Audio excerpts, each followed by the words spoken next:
Bom, estamos aqui para mais uma live. Estou aqui com você. Muito obrigado aí para a galera que vai chegando aqui nessa live.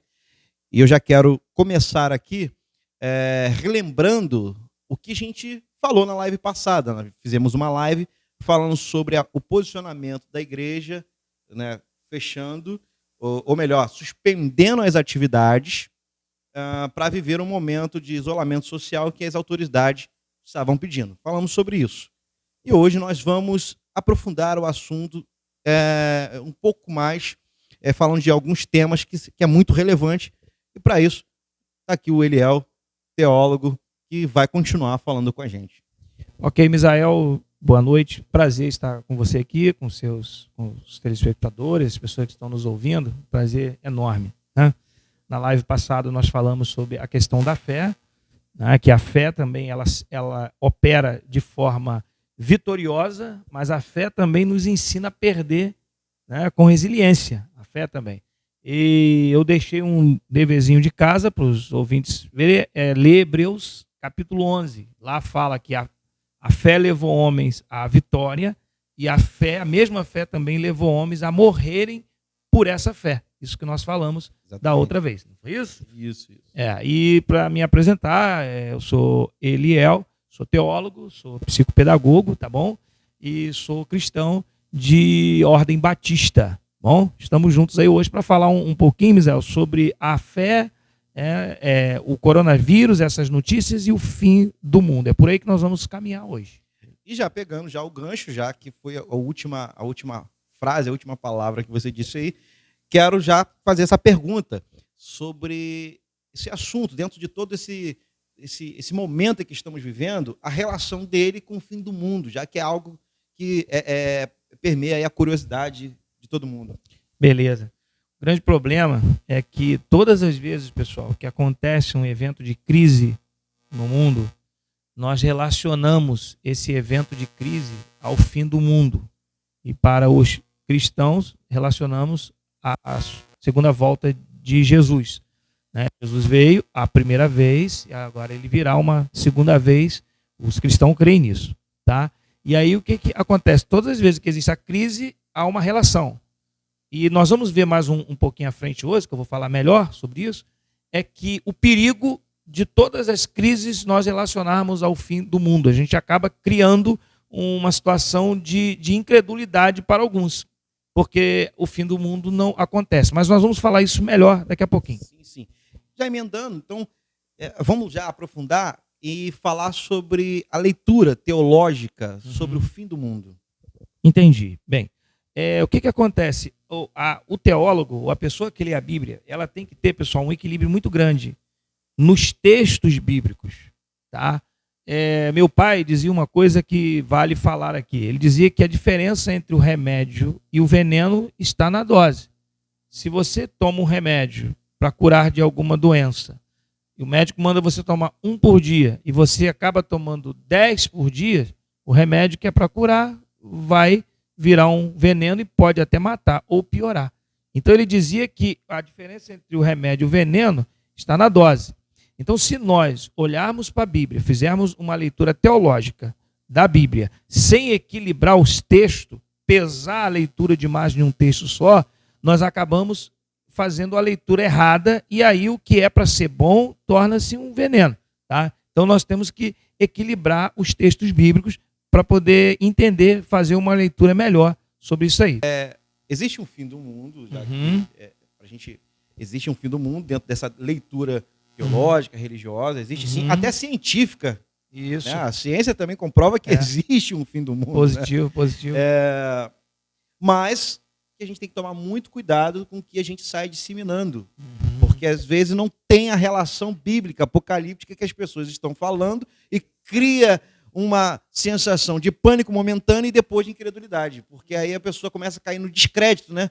E aí a leitura religiosa ela passa a perder o seu objetivo positivo a partir do momento que as pessoas alarmam tudo que acontece no mundo, né? Sobre a questão do mal, já que a gente está vivendo essa pandemia e a relação dela com a maldade humana, com com que o humano, né, o que o homem intervém de alguma forma na natureza, e aí a gente sofre as consequências. E para falar disso, o mal. Onde fica o mal nisso tudo? O mal.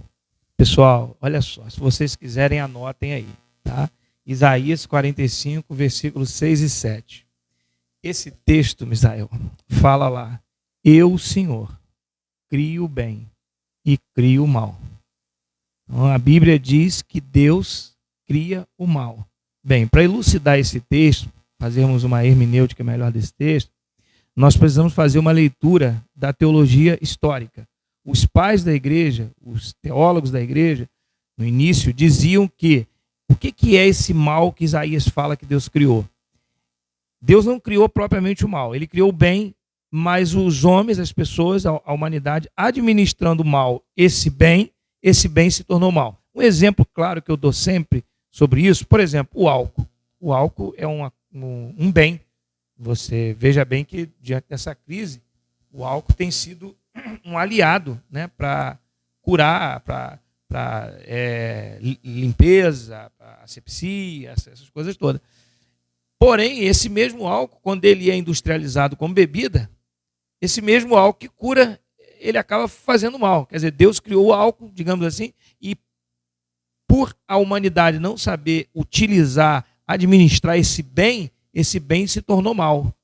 Tá? Então, nós temos que tomar um cuidado muito grande com isso, na questão do mal, porque o mal, às vezes, nós mesmos criamos o próprio mal para as nossas vidas. Por exemplo, comer. Né? Comer não é mal. Se a gente não comer, a gente até morre.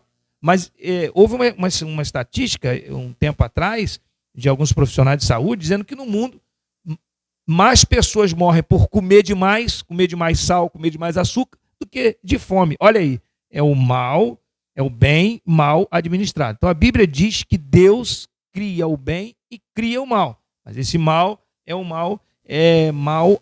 bem não bem administrado. Foi um pouquinho redundante, mas é exatamente isso.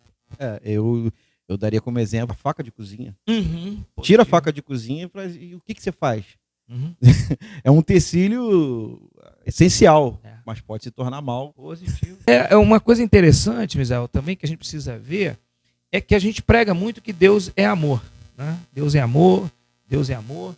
Mas a própria Bíblia, você pode anotar, Hebreus 12, 29, Hebreus capítulo 12, versículo 29. Diz lá, que o Senhor é fogo consumidor.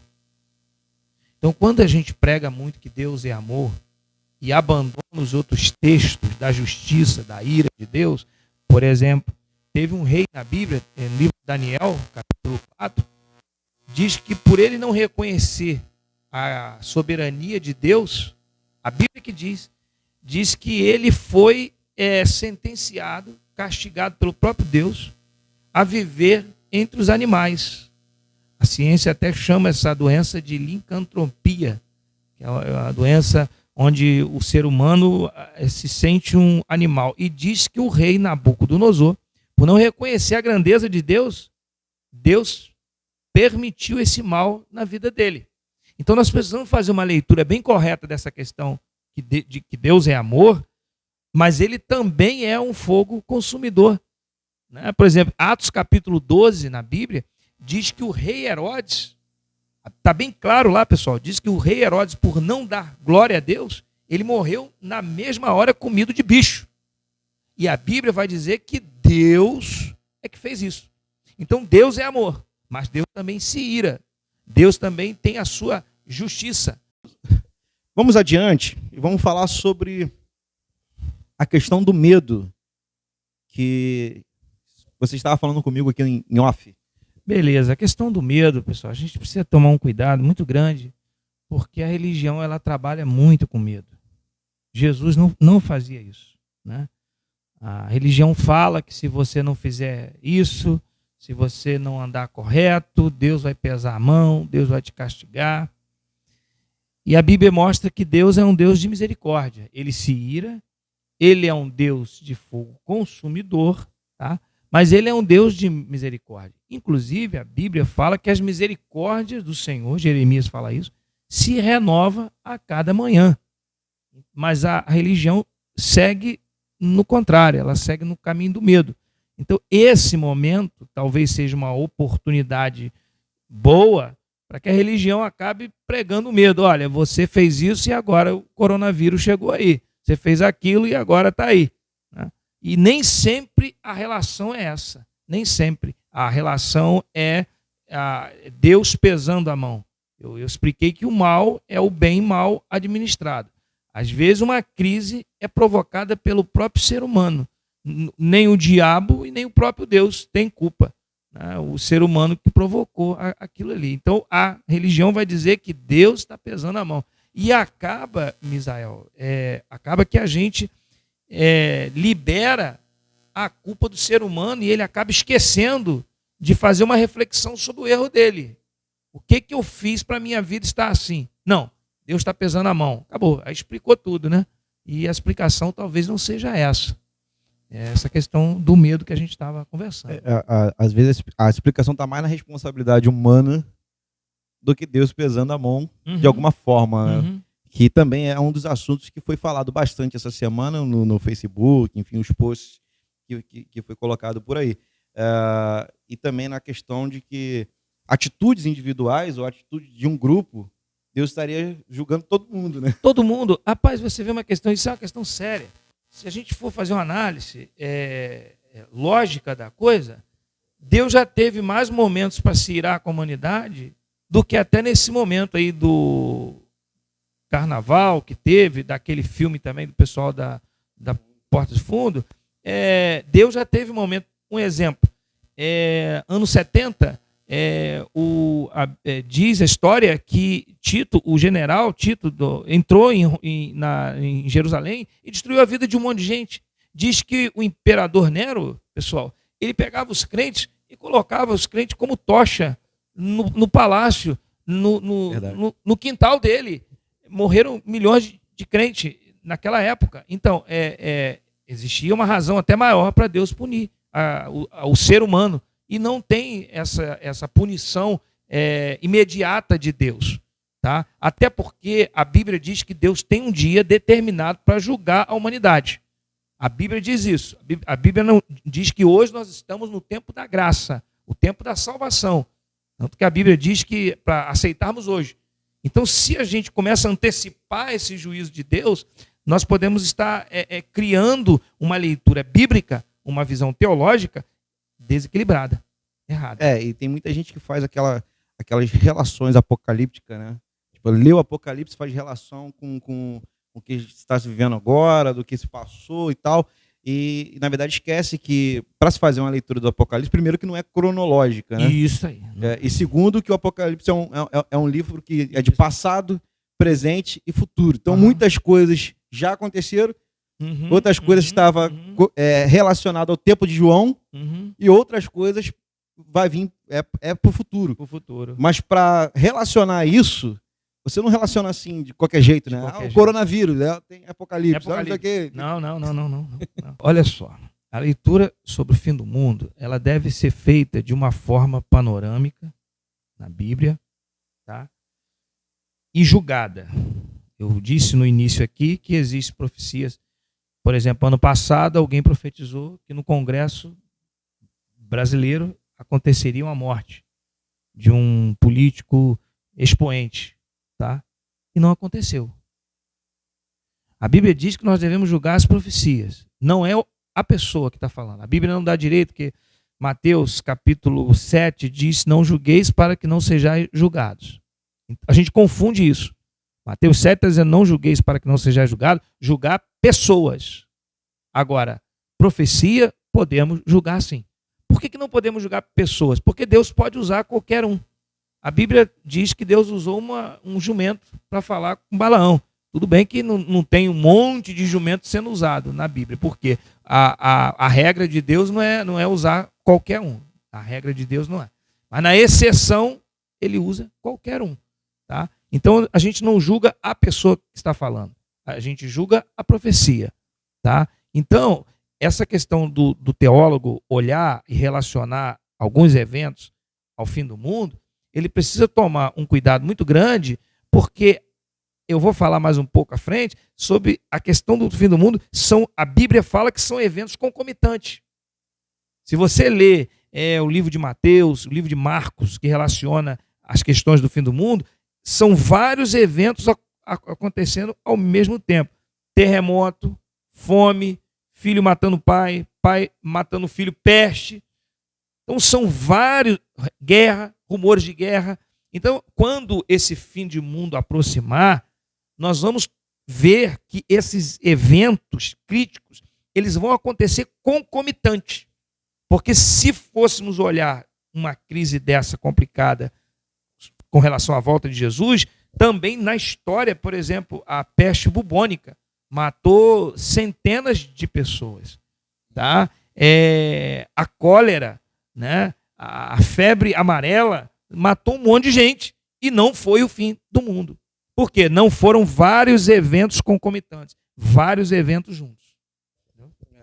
Inclusive, em muitos desses eventos, Jesus fala, ainda não é o fim. Ainda não é o fim. Exatamente. Então a gente deve prestar muita atenção. Então, pessoal, por hoje é só. Nós vamos voltar numa próxima live. Então fique atento aí. Que você pode ter pensado, mas fechou o assunto? Não, vai vir mais lives por aí, tá bom? Fique atento que a gente vai fazer aqui uma série, né? O Eliel já combinou aqui comigo aqui, da gente fazer uma série, e a gente vai fazer uma série, a gente só está começando, então fique tranquilo que vai vir mais live por aí, tá bom? Muito obrigado aí pela sua participação e de ter ficado com a gente até agora, as considerações aqui do Eliel. Beleza. Pessoal, procura ler a palavra de Deus relacionando textos. E hoje está uma beleza ler a Bíblia, porque hoje você lembra de um texto, você bota no Google, ele te dá logo onde está escrito. Tá? Então, cuidado esses dias, só encerrando, mas eu estava olhando um colega, uma pessoa falando sobre 20 minutos falando sobre pontos negativos, tá? Das pessoas, da igreja, da sociedade, 20 minutos falando isso. Ele esqueceu de falar dos pontos positivos. Então, o ser humano tende a viver o desequilíbrio. Os gregos já diziam que a medida do meio, que a medida do equilíbrio é a melhor. Então, ao ler a Bíblia, tente ler de forma equilibrada. E a gente fecha por aqui. Muito obrigado e até a próxima.